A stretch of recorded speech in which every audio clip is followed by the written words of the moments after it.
celui qui était perdu. Rentre dans la joie de ton maître. Bon, mes fidèles serviteurs. Pas pour les touristes. Pas pour les vacanciers. Pas pour celui qui vit plus pour la terre que pour le ciel. Une fois, j'avais dit, je voulais venir dans une rencontre de pasteur. Je voulais venir, m'appeler, viens. Alors, je suis monté, des mots. Alors, j'ai été saisi, mon cœur a dit, si je dis ici, je t'aime, je te loue, je t'adore, et je ne dis pas, parle, ton serviteur écoute. Que faut-il que je fasse? Me voici à moi. J'ai dit, je suis un menteur. Je suis un hypocrite et un faux. Je ne fais pas le procès des serviteurs de Dieu ici. Je le respecte trop. Mais je suis obligé de dénoncer qu'il y a des prédicateurs qui ne savent plus où ils habitent. Ils ne croient même plus au retour de Jésus. Vous avez qu'à voir leur vie. Ouais. Vous avez qu'à voir leur commerce. Ils ne pensent qu'aux choses de la terre. Mais pourquoi je parle ainsi? Pourquoi tu parles ainsi, Lagaï? Pourquoi tu t'exprimes comme ça? Si le Saint-Esprit veut que je m'exprime comme ça. Amen. Est-ce que c'est l'heure que l'on se passe de la parole? Est-ce que c'est l'heure qu'on dise, mais tout va bien, tout va bien? Je veux vous montrer la différence entre un prédicateur et un serviteur de Dieu. Un prédicateur vous parlera de la grâce, sans repentance. Merci mon frère. Un prédicateur vous parlera de la foi, sans les œuvres. Un prédicateur vous parlera de pardon, sans réconciliation avec Dieu. Vous savez, le danger qu'il y a aujourd'hui, nous vivons un temps difficile. Et j'ai peur des temps que nous sommes en train de vivre. J'ai peur même pour ma vie. J'ai peur pour mon âme. Vous savez ce que je dis à Dieu? Parce que je n'ai pas confiance en moi. Seigneur, je lui dis, Seigneur, si je dois m'écarter, si je dois vivre pour moi, fais que mon cœur s'arrête maintenant. Amen.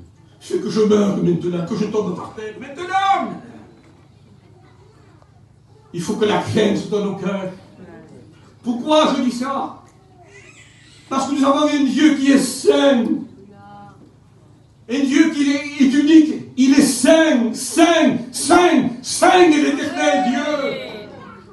Ne sentez-vous pas, moi je le ressens, mais ne sentez-vous pas le besoin de rentrer dans le temple? Parce que je sais que si je rentre dans le temple, je serai obligé de dire, malheur, malheur à moi. Car mes lèvres, mes yeux, mes oreilles, mes pensées sont impures. Je vais voir ce que je suis. Et je ne pourrai pas faire autre chose que dire, pardon, pardon, pardon, Seigneur.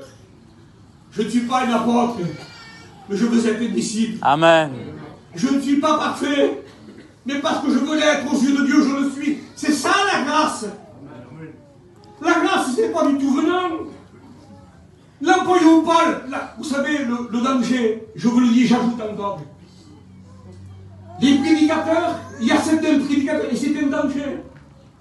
Je veille à ça, je vais veiller sur ça. Vont vous parler de l'amour de Dieu, sans la vérité de Dieu. Ouais. La loi est venue par Moïse.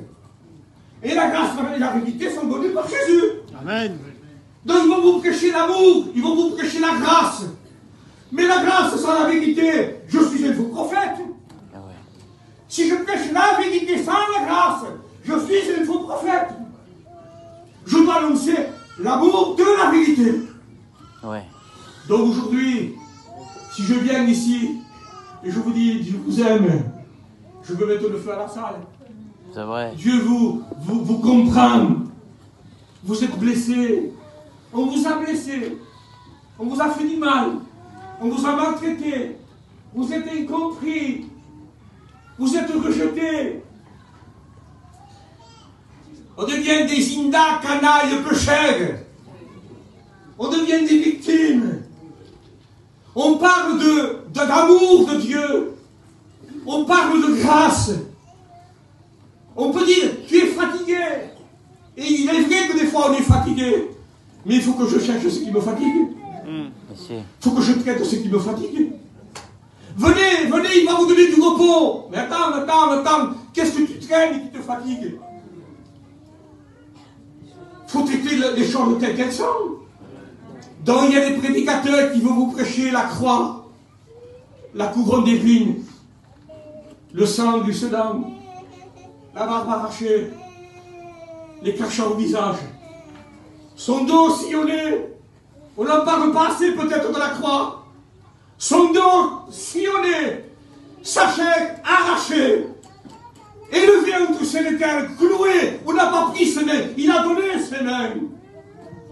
Quel amour! Amen, alléluia. Quelle grâce! C'est à cause de la grâce que je suis sauvé. Alléluia. C'est à cause de la grâce que je suis là et que je vous prêche l'évangile. C'est à cause du don de Dieu. Mais ne faisons pas de cette grâce un prétexte pour dire il pardonne tout. Il accepte tout. Dieu est saint. Amen. Dieu est saint. Amen. Tellement saint que pour sauver l'humanité, il a fallu qu'il envoie son fils à Golgotha. Frappé de Dieu et humilié, à cause de quoi? À cause du péché. Frappé et humilié, sous la malédiction. Quiconque est pendu au bois, maudit soit quiconque est pendu au bois. Il a accepté la malédiction de Golgotha, d'être séparé de Dieu le Père. Et Dieu le Père a frappé son fils à cause du péché. Et moi, j'oserais dire que la croix efface tout, que le sang pardonne tout. Sans repentance, sans conviction, j'oserais dire de croire, de dire et de prêcher que la croix du calvaire, que le sang qui a coulé a diminué la sainteté de Dieu. Seigneur, ça dépend comment je prêche, ça dépend comment vous vivez. Vous faites croire aux païens, vous faites croire à vos familles, à vos parents, que la croix a diminué la sainteté de Dieu. C'est à cause de la sainteté de Dieu qu'il y a eu la croix.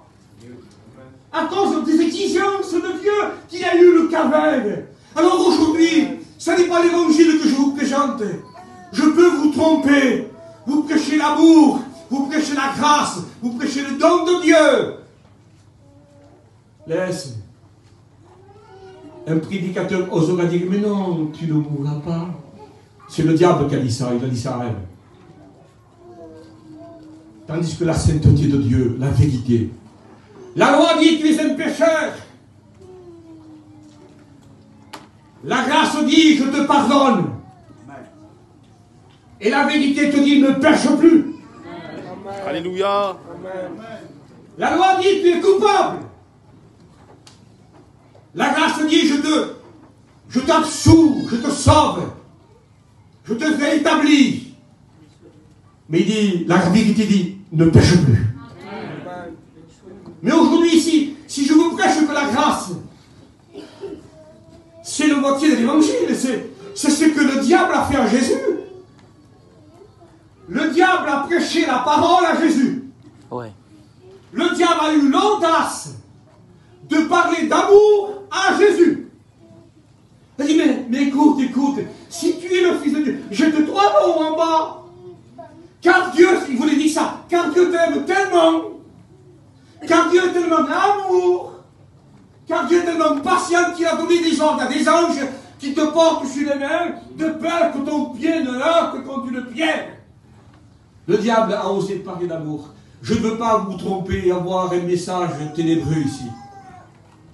Je me choque peut-être quelques personnes. Je peux avoir un message, oui, si je vous prêche un évangile à l'eau de rose, je suis un faux serviteur. Faites-moi descendre, lapidez-moi. Dis, descends, ou alors tu monteras jamais plus de ta vie. Faites-le! si on ne prêche pas toute la parole de Dieu, tout le conseil, Amen.